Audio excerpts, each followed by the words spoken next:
ગામડી પ્રાથમિક શાળામાં કલા ઉત્સવ 2024 અંતર્ગત મહેમાનો આકાશમાં સૂર્ય જેવા તેજ સમાન દેદીપ્યમાન એવા સીઆરસી સાહેબ, ચંદ્ર સમાન તેજથી પ્રકાશિત અમારી ગામડી શાળાના આચાર્ય સાહેબ શ્રી, સૂર્યમંડળના નવગ્રહો સમાન પધારેલા ગુરુજીઓ તથા અમારી શાળાના ગુરુજીઓ, તારાની જેમ ટમટમતા મારા વહાલા ભાઈ બહેનો, હું આજે ગરવી ગુજરાત વિશે જે કંઈ બોલું તે આપ શાંતિથી સાંભળશો.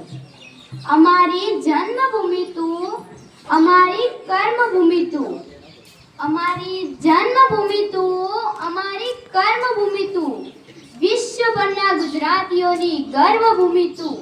જય જય ગરવી ગુજરાત, જય જય ગરવી ગુજરાત, જય જય ગરવી ગુજરાત. દીપે અરુણું પ્રભાત. આ કાવ્ય પંક્તિ ગાતા જ આપણા હૈયામાં ગુજરાત પ્રત્યેનો પ્રેમ ઉભરાઈ જાય છે. ગુજરાત શબ્દ સાંભળતાની સાથે એક ગુજરાતના મનમાં હર્ષ, આનંદ અને ગૌરવની લાગણી આવે છે. ગુજરાતના પૂજ્ય મહાત્મા ગાંધીજી અને પૂજ્ય સરદાર પટેલની દરા ધન્ય છે.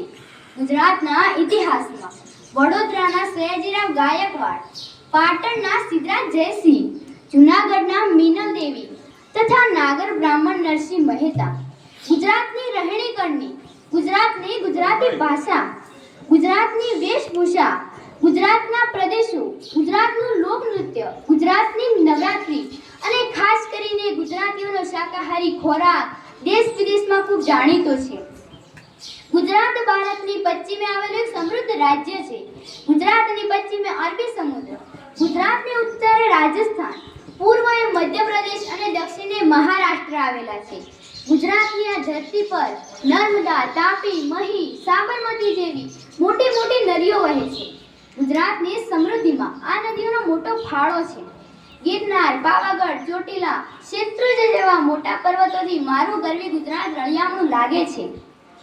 ગુજરાતના સોમનાથ, દ્વારિકામાં ભગવાન કૃષ્ણનું મંદિર, પાલીતાણામાં જૈનનો દેરાસર, અરવલ્લી પર્વતમાં બિરાજમાન મા જગતજનનીમાં અંબા, વડતાલમાં સંત શ્રી સ્વામી નારાયણ ભગવાનનું મંદિર અને ડાકોરમાં ભગવાન રણછોડરાયનું મંદિર જેવા પવિત્ર યાત્રાધામો આવેલા છે. અહીં દર વર્ષે લાખો યાત્રાળુઓ દૂર દૂરથી દર્શન કરવા ભક્તો આવતા હોય છે. ગુજરાતને એક વિશાળ દરિયા કિનારો મળ્યો છે. તેના કિનારે કંડલા, વેરાવળ, બેડી, માંડવી જેવા સમૃદ્ધ બંદરો આવેલા છે.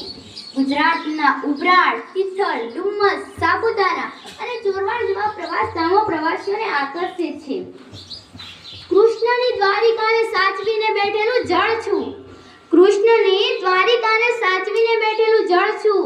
હું નરસિંહના પ્રભાતિયાથી પરિતૃત પ્રભાત છું. વેપાર છું, વિસ્તાર છું, વિખ્યાત છું. હા, હું ગુજરાત છું.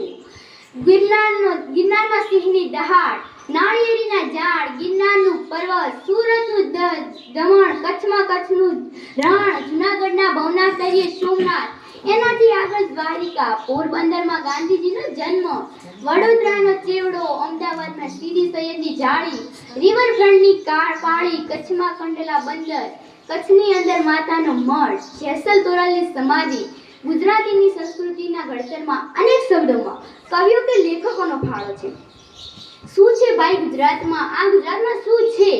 ગુજરાત એટલે ગીરના સવારની ગર્જના, ગુજરાત એટલે મહાત્મા ગાંધી, સરદાર પટેલ, ગુજરાત એટલે દેશની વસ્તીમાં 5% હિસ્સો પણ કમાણીમાં 30%, ગુજરાત એટલે ભારતનો જમણો હાથ, ગુજરાત એટલે અંબાજી દાતા, પ્રેમજી અદાણી અને કરશનભાઈ પટેલ, ગુજરાત એટલે બાબા જલારામ, નરસૈયા, મુરારી બાપુ અને બગદાણા બાબા, ગુજરાત એટલે સોમનાથ, ચોટીલા, અંબાજી, દ્વારકા, પાવાગઢ, ગિરનાર, ગુજરાત એટલે 1600 કિલોમીટર દરિયો, ગુજરાત એટલે સફેદ રણ, ચાંપાનેર, પાટણ, અડાલજ, લોથલ, ધોળાવીરા અને સિદ્ધપુર, ગુજરાત એટલે નર્મદ, કલાપી, મેઘાણી, દલપતરામ, ઉમાશંકર જોશી, ગીજુભાઈ બચકા અને કનૈયાલાલ મુનશી, ગુજરાત એટલે રમેશ મહેતાનું ઓ હો હો. ગુજરાત એટલે દુનિયાના કોઈ પણ ખૂણે જો પૂછવાનું તો એક જ કે કેમ છો. ગુજરાત એટલે ધન ધીરજ ને ધંધો, ગુજરાત એટલે ગાદું બીધું ને રાજ કર્યું. મને ગર્વ છે કે હું ગુજરાતી છું. જય જય ગરવી ગુજરાત.